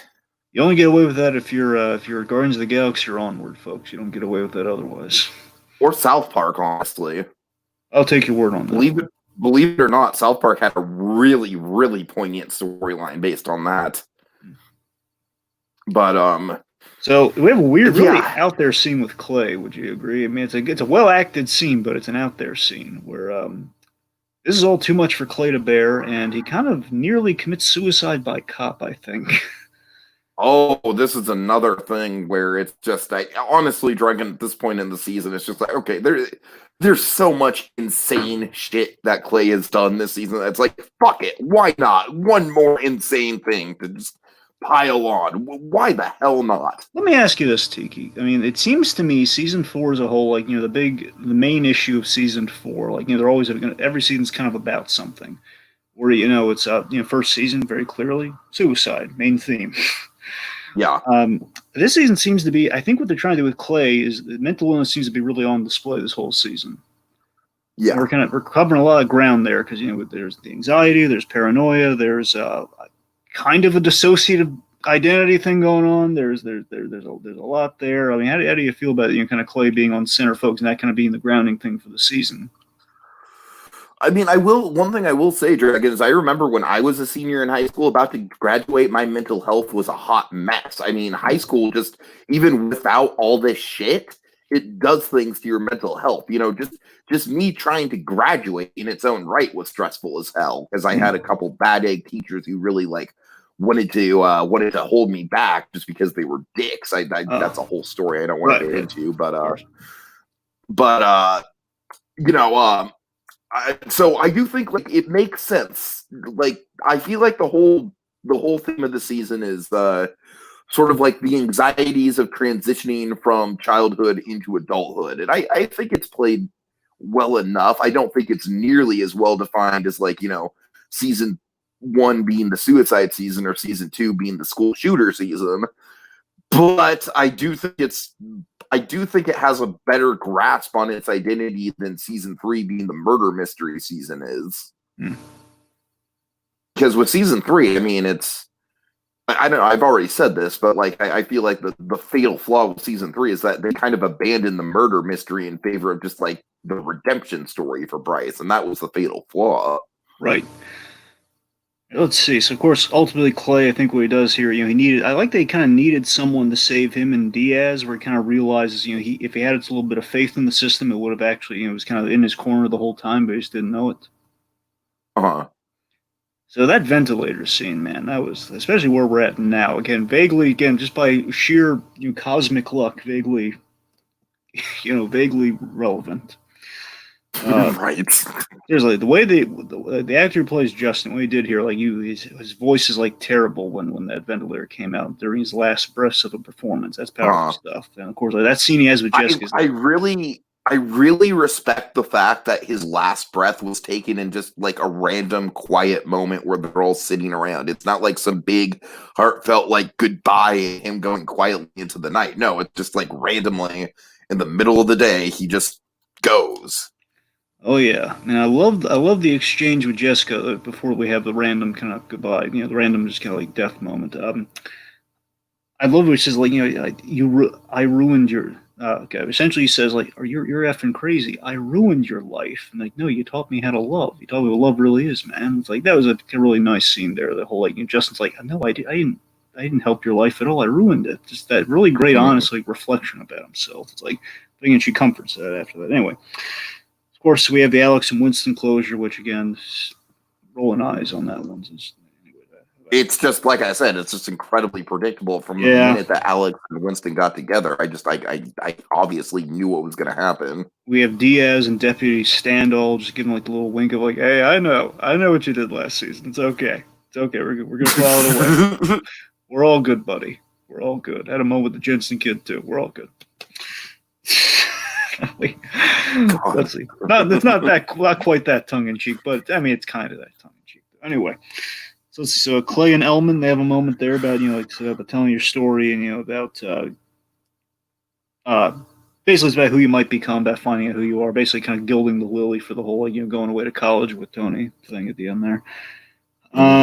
We have the graduation speeches, very kind of Spider-Man, Amazing Spider-Man 2-esque. This is where I really think that it dragged because, like, they were good speeches. They were real well-written speeches, but this whole graduation scene just went on forever, man. It did. To be fair, though, Tiki, most graduations do. They go on forever. That doesn't mean you have to. No, you're going on forever. I'm joking, but you're right. You're right. Then they just randomly, Dragon, honestly, I feel like the last shot, like, of them burying the napes and looking out over the hillside, it would have resonated with me more had Ryan and Courtney not been there. Because frankly, I don't think Ryan or Courtney deserve their spot in that group by the end of the season. No, but they did it for a novelty. I mean, Ryan's fine. Ryan is probably the least offensive person in this whole group, so he's fine. Courtney, Courtney the hell out of there. Remember, we just brought her back. Not just that, dude. We didn't just bring her back. We mainly brought her back for the dig there. But when we brought her back, it's like she has like a snotty line about her gay fathers, and it's like, come on. That's what I'm saying. That's what I'm saying. It's like this is where I get it from. It's like, come on, man. That's why we brought you back, and it's like you still got to be the snotty Courtney from way back. You didn't. Anyway, it's like she's accepting. I guess she's accepting of herself, but she's still just like why'd you gotta be so snotty? Okay, big moment though. Yeah. There was one beautiful moment in that scene outside of the whole Courtney of it all there. Clay and Hannah had a little moment with Hannah there. We didn't overstay it. She didn't say anything. We didn't it's not like a. Yet I know we have like the Clay seeing Ghost now, but apparently they're now friendly Ghost, I guess. But I got to be honest with you, Dragon. Like, for as much of emphasis as we've put on Ghosts this season, I honestly feel like they could have done more with this. Really? I don't necessarily I don't disagree with you that it didn't overstay its welcome, and there is a line that you have to draw, but Hannah was the big guiding, if this is the last beats of the show, the last notes to go out on, Hannah was the thing that kicked everything off. She was. So I don't know. It was weird to me that it was just like a fleeting thing, especially like I said, after all the other crazy ghost shit that happened this season. I mean, I gotta tell you, here's what I liked about that. I really like how, again, it's a great misdirect where Clay's he's about to kind of go meet with the Hannah ghost. Where again, we have the division between the reality and the future here. Where again, the fantasy in his head, again, clinging to the past versus looking towards the future. But this new girl who only has one brief scene, but I gotta tell you, man, charming as all get out, that Heidi girl.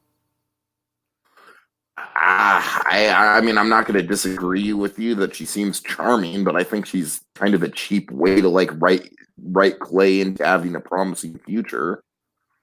I mean, after everything the kid's been through, Tiki, I mean, let's give him a win, man. Just give him okay, future looks bright. Come on.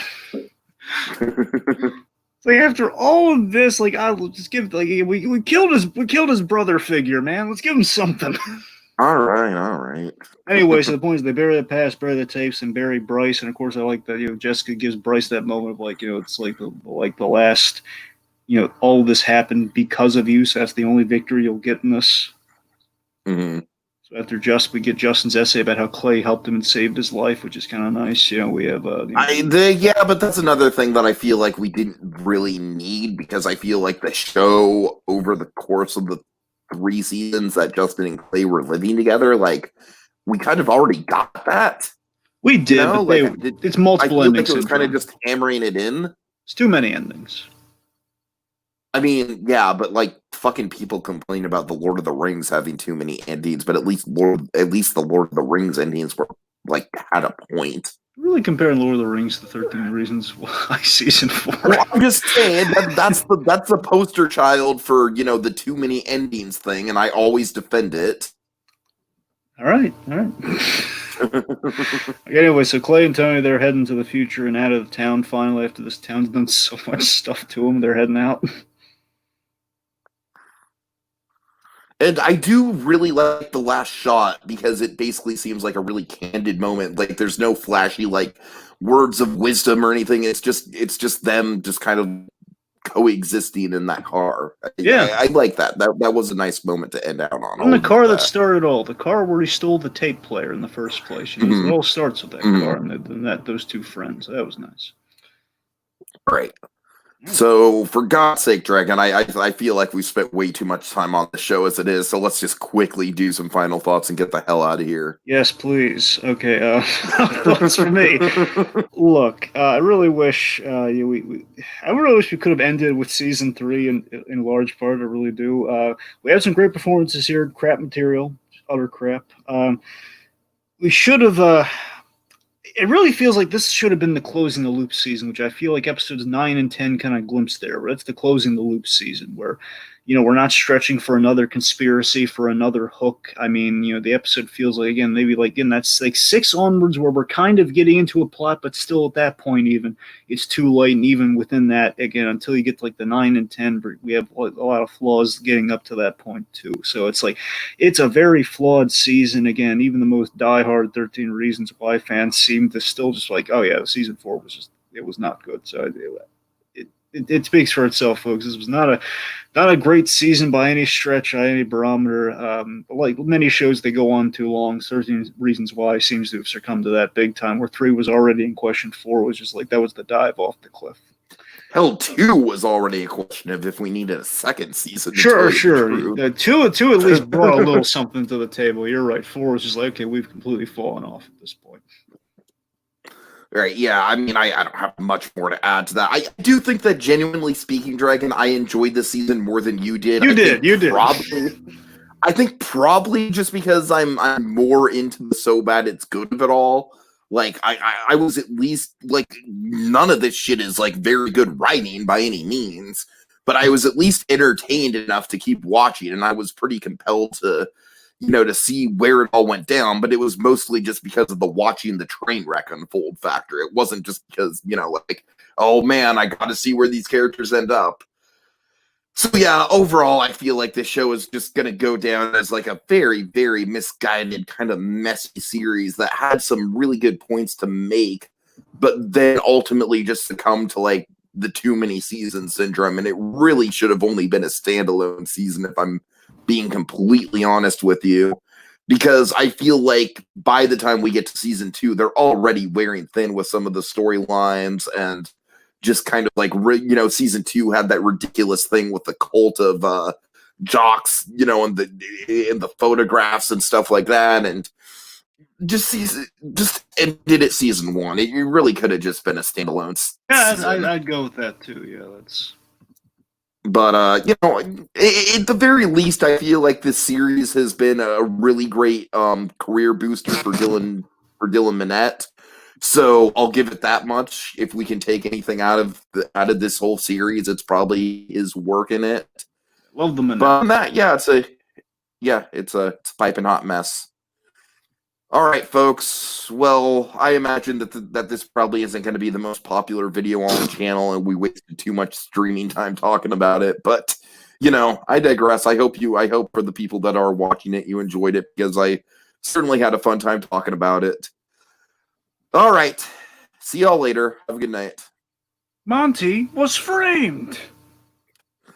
Ooh, Monty's ghost. He's a ghost. His ghost. Ooh. Who sucks.